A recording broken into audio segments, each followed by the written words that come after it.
Steffi and I would like to read a story with you. Yes? Yes. Yes. We chose to read the story of Joseph because we have friends who are in the Joseph and the Amazing Technicolor Dreamcoat. And we're going to be seeing them soon. So I thought this week we would take the time to record us reading the story of Joseph. Yes? Yeah. And then you and Mom have a different story other than Esther to listen to at home. Okay, well. Okay. Joseph's story is found in Genesis 37. Can you say 37? Can you believe that you are older than 37 now? Yeah. Stephanie turned 40 this year. Can you say 40? Yeah. 40! Out of the wilderness, into the promised land, Stephanie. Welcome to the 40s. Here's Joseph. It starts about Joseph's dreams. It says in Genesis 37, Jacob lived in the land where his father had stayed. Ooh, daddies and grandpas. Stephanie, do you love daddies and grandpas? Yeah. Well, here, Jacob lived in the land where his father had stayed, the land of Canaan. And these are the family records of Jacob. At 17 years of age, Joseph tended sheep. What sound do sheep make? Do you know? What sound does the sheep make? Bah, Oh. bah. He tended sheep with his brothers, Joseph did. The young man was working with the sons of Bilhah, Zilpah, his father's wives, and he brought back a bad report about them to their daddy. Uh-oh.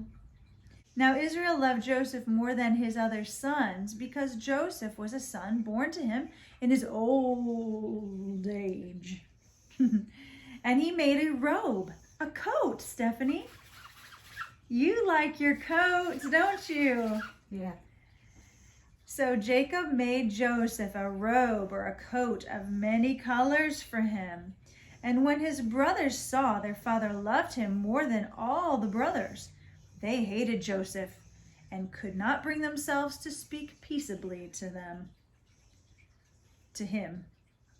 When Joseph had a dream, he told it to his brothers. Is this a good idea or a bad idea? Hey. I don't think it's such a good idea. He told the dream to his brothers, and they hated him even more. Can you sign more, Stephanie? More. Oh, no. We usually want more food, more good things.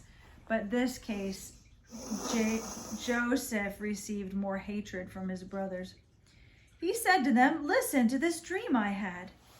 There were binding... Are you okay? Yeah. Cover your cough. There you go. Nice. Very nice. He said, listen to my dream. There we were, binding sheaves of grain in the field. Suddenly my sheaf stood up, and your sheaves gathered around it and bowed down to my sheaf. He's talking about wheat, like a bundle of wheat.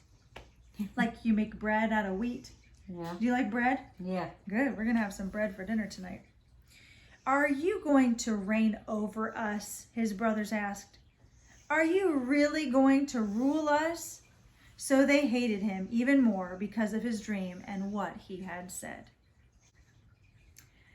Then Joseph had another dream. Bum, bum, bum. Guess what he did? Yeah. He told it to his brothers. What did we say the first time? Joseph, not a good idea. This dream where your brothers are bowing down to you, they're not gonna like it. Look, he said, I had another dream, and this time the sun, moon, and 11 stars were bowing down to me.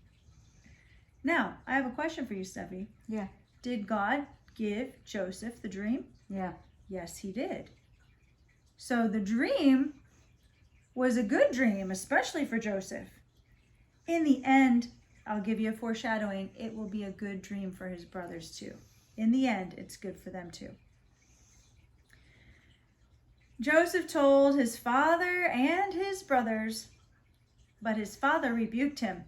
What kind of dream is this that you have had?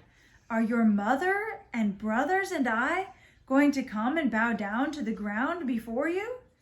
His brothers were jealous of him, but his father kept this in mind. Right? The daddy heard what he was saying and he said, "Okay, well, I'll tuck this in my heart."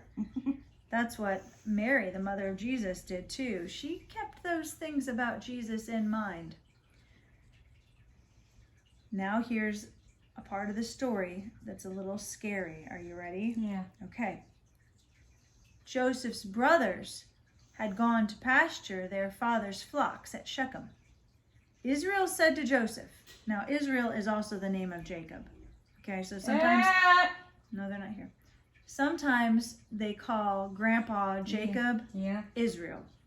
Anyway, so Gramps says to Joseph, "Your brothers, you know, are pasturing the flocks at Shechem.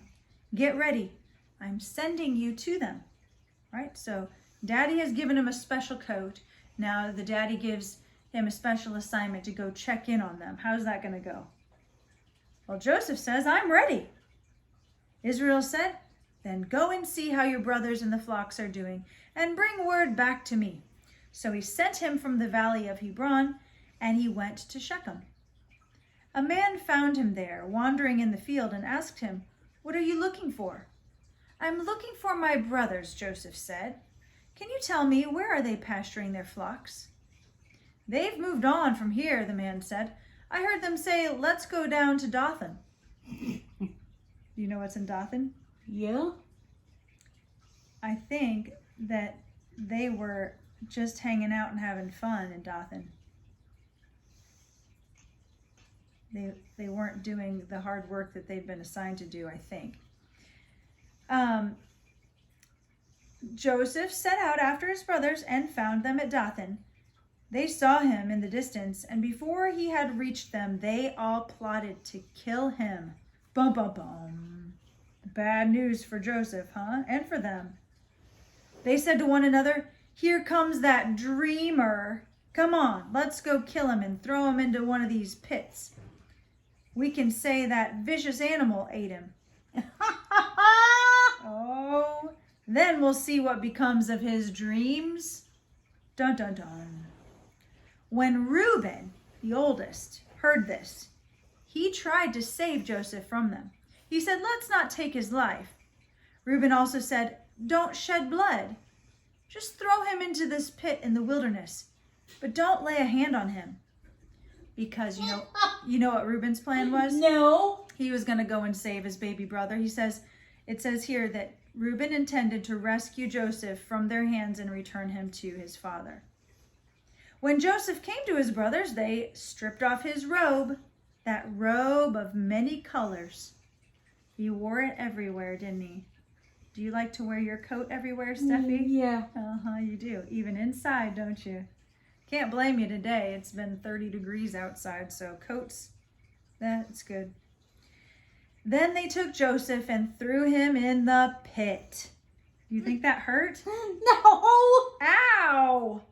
The pit was empty. There was no water in it. That would have been a hard fall. Ow! Joseph got hurt. Then they sat down to eat a meal. They looked up, and there was a caravan of Ishmaelites coming from Gilead. Their camels were carrying aromatic gum, balsam, and resin going down to Egypt. Judah said to his brothers, "What do we gain if we kill him? Come, let's sell him and not lay a hand on him, for he's our brother, our own flesh."